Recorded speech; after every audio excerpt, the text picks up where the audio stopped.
Hi ಸ್ನೇಹಿತರೆ, ನಮಸ್ಕಾರ ಎಲ್ಲರಿಗೂ. 2024ನೇ ಸಾಲಿನ ಒಂದು ಹಾಸ್ಟೆಲ್ ಅಪ್ಲಿಕೇಶನ್ ಪ್ರಾರಂಭವಾಗಿದ್ದಾವೆ. ಈ ಒಂದು ವಿಡಿಯೋದಲ್ಲಿ ಯಾವೆಲ್ಲ ಒಂದು ಹಾಸ್ಟೆಲ್ ಅಪ್ಲಿಕೇಶನ್ಗಳು ಪ್ರಾರಂಭವಾಗಿದ್ದಾವೆ, ಕೊನೆಯ ದಿನಾಂಕ, ಸಂಪೂರ್ಣದ ಮಾಹಿತಿಯನ್ನು ಈ ವಿಡಿಯೋದಲ್ಲಿ ಕೊಡ್ತಾ ಹೋಗ್ತೀನಿ. ವಿಡಿಯೋನ ಪೂರ್ತಿಯಾಗಿ ನೋಡಿ ಸ್ನೇಹಿತರೆ. ಒಂದು 2024ನೇ ಸಾಲಿನ ಪ್ರೀ ಮೆಟ್ರಿಕ್ ಹಾಸ್ಟೆಲ್ ಅಪ್ಲಿಕೇಶನ್ ಪ್ರಾರಂಭವಾಗಿದೆ. ಇಲ್ಲಿ ನೋಡ್ತಾ ಇದ್ದೀರಾ, ಪ್ರೀ ಮೆಟ್ರಿಕ್ ಹಾಸ್ಟೆಲು ಅಂದರೆ 1ನೇ ತರಗತಿಯಿಂದ 10ನೇ ತರಗತಿವರೆಗೆ ಇರುವಂಥ ಹಾಸ್ಟೆಲ್ಗಳು. ಇದರಲ್ಲಿ ಯಾವ ಡಿಪಾರ್ಟ್ಮೆಂಟು ಆನ್ಲೈನ್ ಅಪ್ಲಿಕೇಶನ್ ಪ್ರಾರಂಭ ಆಗಿದೆ ಅಂದರೆ ಇಲ್ಲಿ ನೋಡ್ತಾ ಇದ್ದೀರಲ್ಲ, ಕೇವಲ ಟ್ರೈಬಲ್ ವೆಲ್ಫೇರ್ ಡಿಪಾರ್ಟ್ಮೆಂಟ್ ಕಡೆಯಿಂದ ಈ ಒಂದು ಹಾಸ್ಟೆಲ್ ಅಪ್ಲಿಕೇಶನ್ ಈ ಸದ್ಯಕ್ಕೆ ಓಪನ್ ಆಗಿದೆ. ಅಂದರೆ ಟ್ರೈಬಲ್ ವೆಲ್ಫೇರ್ ಅಂದರೆ ಪರಿಶಿಷ್ಟ ಪಂಗಡದ ಇಲಾಖೆ, ST ಸ್ಟೂಡೆಂಟ್ ಅಂತ ಹೇಳ್ಬೋದು. ಪರಿಶಿಷ್ಟ ಪಂಗಡ ಇಲಾಖೆ ಹಾಸ್ಟೆಲ್ ಅಪ್ಲಿಕೇಶನ್ ಓಪನ್ ಆಗಿದೆ. ಕೊನೆಯ ದಿನಾಂಕ ಬಂದು 31/7/2024 ಅಂತ ಕೊಟ್ಟಿದ್ದಾರೆ. ಮುಂದಿನ ತಿಂಗಳವರೆಗೂ ಈ ಒಂದು ಹಾಸ್ಟೆಲ್ ಅಪ್ಲಿಕೇಶನು ಓಪನ್ ಆಗಿರುತ್ತೆ. ಇದು ಕೇವಲ 1ನೇ ತರಗತಿಯಿಂದ ಅಪ್ ಟು 10th ವಿದ್ಯಾರ್ಥಿಗಳು ಅರ್ಜಿ ಸಲ್ಲಿಸೋಕ್ಕೆ ಎಲಿಜಿಬಲ್ ಇರ್ತಾರೆ ಅಂತಲೇ ಹೇಳ್ಬೋದು. ಹಾಗೆ ಈ ಒಂದು ಬ್ಯಾಕ್ವರ್ಡ್ ಕ್ಲಾಸ್ ಅಂತ ಏನು OBC ಹಾಸ್ಟೆಲು ಮತ್ತು ಮೈನಾರಿಟಿ ಅಲ್ಪಸಂಖ್ಯಾತ ಸೋಷಿಯಲ್ ವೆಲ್ಫೇರ್ ಸಮಾಜ ಕಲ್ಯಾಣ ಇಲಾಖೆ SC ಕ್ಯಾಟಗರಿ ಅಭ್ಯರ್ಥಿಗಳಿಗೆ ಇನ್ನೂ ಓಪನ್ ಆಗಿಲ್ಲ. ಇದರಲ್ಲಿ ಪ್ರೀ ಮೆಟ್ರಿಕ್ 1ನೇ ತರಗತಿಯಿಂದ 10ನೇ ತರಗತಿವರೆಗೂ ಕೂಡ ಅವ್ರಿಗೆ ಕೂಡ ಓಪನ್ ಆಗಿಲ್ಲ ಮತ್ತು ಪೋಸ್ಟ್ ಮೆಟ್ರಿಕ್ ಕೂಡ ಓಪನ್ ಆಗಿಲ್ಲ. ಇಲ್ಲಿ ಏನು ನೋಡ್ತಾ ಇದ್ದೀರಾ, ಕ್ಲೋಸ್ಡ್ ಅಂತ ಬರ್ತಾ ಇದೆ. ಸೊ ಇಲ್ಲಿ ಓಪನ್ ಆಗಿರುವುದು ಒಂದೇ ಒಂದು ಓಪನ್ ಆಗಿದೆ, ಟ್ರೈಬಲ್ ವೆಲ್ಫೇರ್ ಡಿಪಾರ್ಟ್ಮೆಂಟ್ ಮಾತ್ರ ಸದ್ಯಕ್ಕೆ ಓಪನ್ ಆಗಿದೆ. ಇಲ್ಲೇನು ಓಪನ್ ಅಂತ ಬರ್ತಾ ಇದೆಯಲ್ಲ, ಕೇವಲ ಟ್ರೈಬಲ್ ವೆಲ್ಫೇರ್ ಪರಿಶಿಷ್ಟ ಪಂಗಡ ಇಲಾಖೆ ವಿದ್ಯಾರ್ಥಿಗಳು ಮಾತ್ರ ಅರ್ಜಿ ಸಲ್ಲಿಸೋಕ್ಕೆ ಸದ್ಯಕ್ಕೆ ಓಪನ್ ಆಗಿದೆ.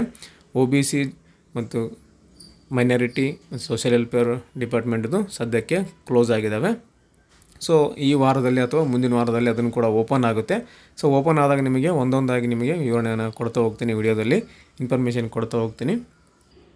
ಭಾಳಷ್ಟು ವಿದ್ಯಾರ್ಥಿಗಳು ವೆಯ್ಟ್ ಮಾಡ್ತಾ ಇದ್ದಾರೆ. OBC ಹಾಸ್ಟೆಲ್ ಆಗಿರ್ಬೋದು, ಸಮಾಜ ಕಲ್ಯಾಣ ಹಾಸ್ಟೆಲ್ ಆಗಿರ್ಬೋದು ಅಥವಾ ಅಲ್ಪಸಂಖ್ಯಾತರ ಹಾಸ್ಟೆಲ್ಗೋಸ್ಕರ ವೇಟ್ ಮಾಡ್ತಾ ಇದ್ದಾರೆ. ಸದ್ಯಕ್ಕೆ ಮಾತ್ರ ಪರಿಶಿಷ್ಟ ಪಂಗಡದ ವಿದ್ಯಾರ್ಥಿಗಳಿಗೆ ಮಾತ್ರ ಪ್ರೀ ಮೆಟ್ರಿಕ್ 1ನೇ ತರಗತಿಯಿಂದ 10ನೇ ತರಗತಿವರೆಗೂ ಅರ್ಜಿಯನ್ನು ಸಲ್ಲಿಸೋಕ್ಕೆ ಅವಕಾಶವನ್ನು ಕೊಟ್ಟಿದ್ದಾರೆ. ಹಾಗೆ ನೆಕ್ಸ್ಟ್ ವಿಡಿಯೋದಲ್ಲಿ ಈ ಒಂದು ಪ್ರೀ ಮೆಟ್ರಿಕ್ 1ನೇ ತರಗತಿಯಿಂದ 10ನೇ ತರಗತಿ ವಿದ್ಯಾರ್ಥಿಗಳಿಗೋಸ್ಕರ ಒಂದು ಹಾಸ್ಟೆಲ್ ಅಪ್ಲಿಕೇಶನ್ ಆನ್ಲೈನ್ ಮುಖಾಂತರ ಯಾವ ರೀತಿ ಅರ್ಜಿಯನ್ನು ಸಲ್ಲಿಸ್ತಾರೆ ಅಂತ ನಾನು ಒಂದು ವಿಡಿಯೋ ಕೂಡ ಮಾಡ್ತೇನೆ. ನೆಕ್ಸ್ಟ್ ವಿಡಿಯೋದಲ್ಲಿ ನಿಮ್ಮ ಒಂದು ಮೊಬೈಲ್ನಲ್ಲೇ ಅಪ್ಲೈಯನ್ನು ಮಾಡ್ಕೋಬೋದು. ಆ ರೀತಿಯಾಗಿ ಒಂದು ಪ್ರೀ ಮೆಟ್ರಿಕ್ದು ಅದ ನಂತರ ಮತ್ತು post matric online application start ಆದಾಗ ಅದರದ್ದೊಂದು ಕೂಡ ವಿಡಿಯೋವನ್ನು ಮಾಡ್ತೀನಿ. ಓಕೆ, ಮತ್ತು ಇವಾಗ ಈ ಒಂದು ಹಾಸ್ಟೆಲ್ ಅಪ್ಲಿಕೇಶನ್ಗೆ, ಪ್ರೀ ಮೆಟ್ರಿಕ್ ಹಾಸ್ಟೆಲ್ ಅಪ್ಲಿಕೇಶನ್ಗೆ ವಿದ್ಯಾರ್ಥಿಗಳಿಗೆ 1ನೇ ತರಗತಿಯಿಂದ 10ನೇ ತರಗತಿಯ ವಿದ್ಯಾರ್ಥಿಗಳಿಗೆ ಹಾಸ್ಟೆಲ್ ಅಪ್ಲಿಕೇಶನ್ ಹಾಕೋಕ್ಕೆ ಯಾವೆಲ್ಲ ಡಾಕ್ಯುಮೆಂಟ್ ಬೇಕಂತ ಇವಾಗ ತಿಳಿಸ್ಕೊಡ್ತಾ ಇದ್ದೀನಿ. ಇದು ನೋಡ್ತಾ ಇದ್ದೀರಾ, 1ನೇ ತರಗತಿಯಿಂದ 10ನೇ ತರಗತಿವರೆಗೆ SATS ನಂಬರ್ ಬೇಕಾಗುತ್ತೆ. ಶಾಲಾ ಕಡೆಯಲ್ಲೇ ಕೊಡ್ತಾರೆ, ಶಾಲೆಯಲ್ಲಿ SATS ನಂಬರು, ಆ ಒಂದು ನಂಬರ್ ಇದ್ದರೆ ಸಾಕು, ನೀವು ಅರ್ಜಿಯನ್ನು ಸಲ್ಲಿಸೋಕ್ಕೆ ಎಲಿಜಿಬಲು. ಮತ್ತು ತಂದೆ ತಾಯಿಯ ಆಧಾರ್ ಕಾರ್ಡ್ ಕೂಡ ಬೇಕಾಗುತ್ತೆ.